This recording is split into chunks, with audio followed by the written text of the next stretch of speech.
Good morning guys. 7 a.m. dito sa Saudi ngayon. Mag-prepare ako ng aking almusal. Ayan. Wala ang amo ko guys, 3 days na silang wala kaya solo ko ang mansion. Magluluto tayo na magigisa tayo ng itlog sa kamatis tsaka sibuyas. Yun ang aking almusal ngayon.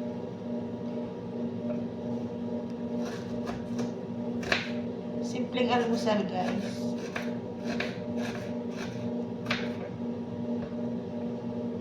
Okay lang.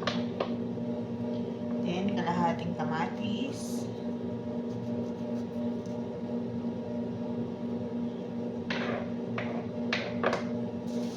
Yan lang almusal ko. Kupos, tsaka yun nga, itlog na may sibuyas at kamatis.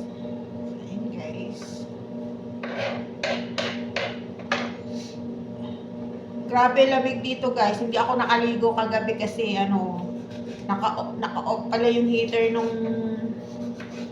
sa banyo ko. Hindi ko alam ba't na-off yun eh. Ginamit ko pa lang yun na maliligo ako bakit walang mainit na tubig. Kaya ngayong umaga na lang ako naligo guys. Pag naligo ko, prepare ng almusal.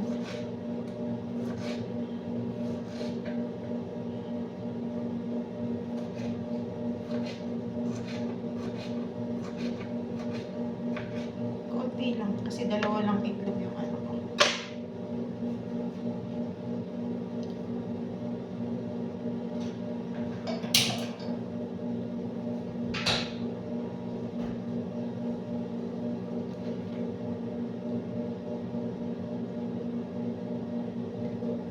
Guys, simpleng almusal dito sa Saudi ganyan naman eh. Hindi mapag-rice. Pag umaga kung ano-ano na lang. Ang rice lang dito kapag lunch. Ayan, 2 egg. Dalawang itlog lang pa siya na to sa akin.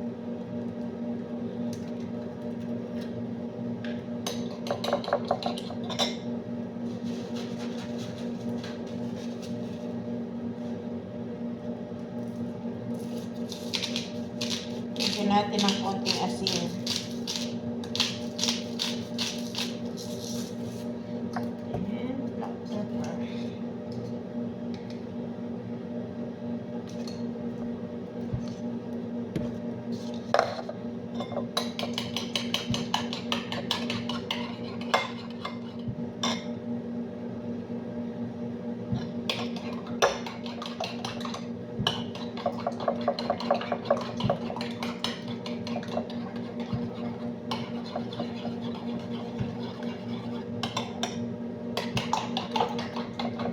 Ganyan lang.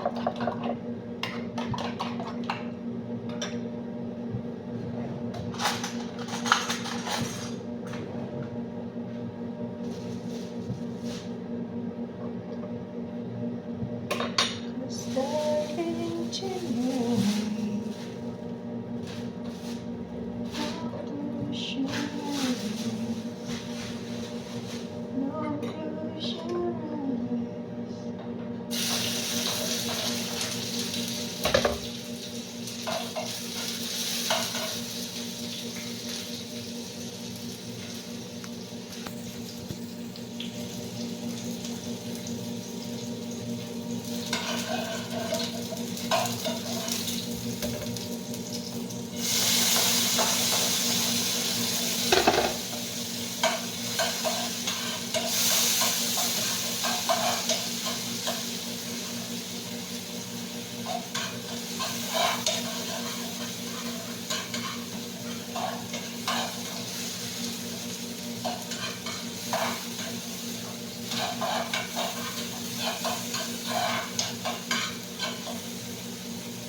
simpleng almusal guys.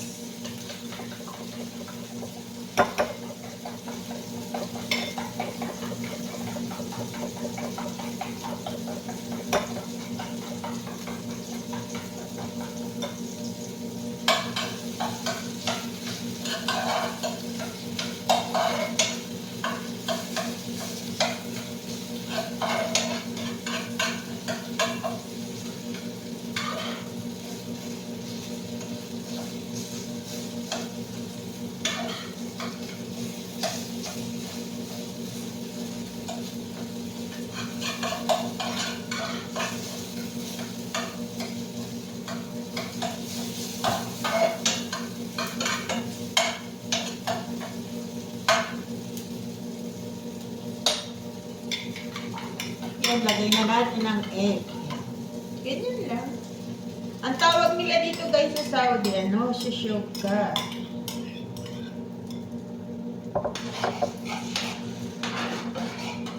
Masarap to sa usawan ng kubos.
So, yun guys, luto na ang aking ginisang itlog. Yan, sausawan natin siya ng kubos. Yan, ang partner sa kubos.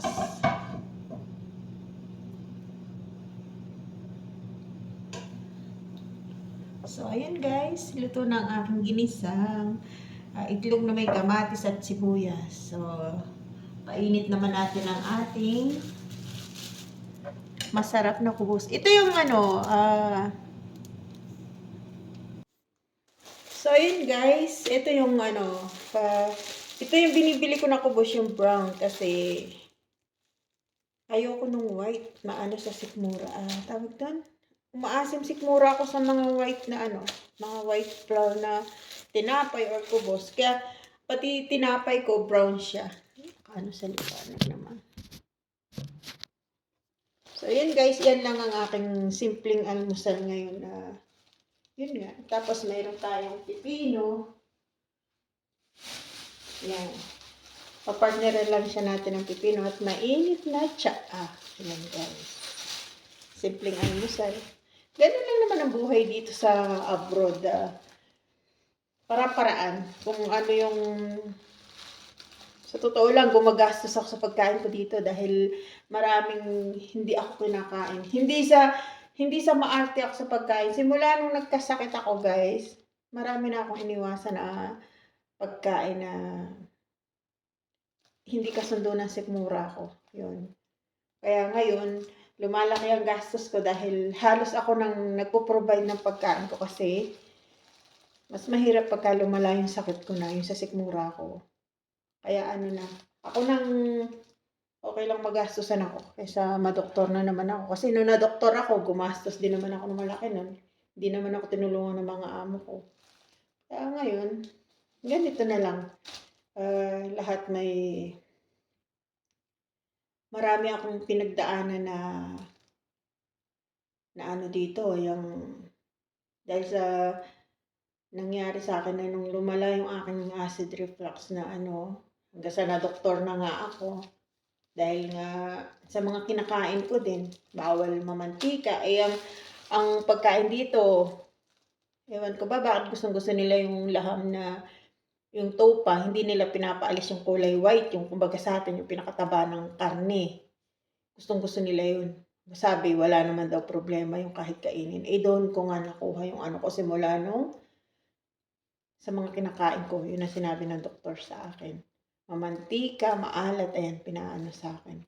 Madaming pinahon. Kaya, ngayon, ako na, pati mga prutas ko.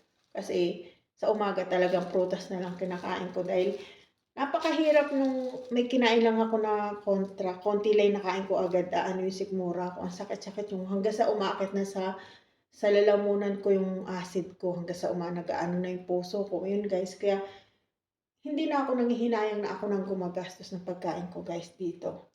Ayun lang, pagka yung may order sa labas gaya ng mga rice na may chicken, ayun puwede pa. Pero yung mga topa-topa na 'yan, mga camel, talagang hindi ko 'yan kinakain dahil hindi talaga ano sa'kin, hindi ko kasundo. Pati yung mga bread nila, binibili yung sliced bread na white, eh, hindi ko rin kaano yun. Kaya halos lahat inaano ko na dito, ako na nagpo-provide, talagang tiis, tiis lang. Dahil ako nagkakaedad na ako, aminado ako may edad na ako. Madami, madami ng nabago sa ano, iniingatan ko na rin yung kalusugan ko kasi kawawa yung mga anak ko, may 3 akong anak. Kaya kahit nagagastusan na ako, okey lang para sa'kin dahil din sa health ko. Dahil dami, dami ng ano, dami ng pagsubok na dumaan sa'kin dito na ano, yung nagkakasakit ako na hindi alam ng mga pamilya ko dahil ayoko na rin silang mag-worry sa'kin. Kaya ako na gumagawa ng paraan, guys. Gano'n lang naman ang buhay dito sa abroad. Ah, Kailangan mapamaraan. Hindi po puwede yung ano, hindi puwedeng mahina loob mo dito, yung kahit na nagkakasakit ako talaga grabe ako nung ano, sikmura ako talagang hanggang sa pati yung ano ko, ang BP ko tumaas gawa ng nag-palpitate na ako dahil sa taas ng ano, umano yung acid reflux ko. Parang parang nag-acute siya.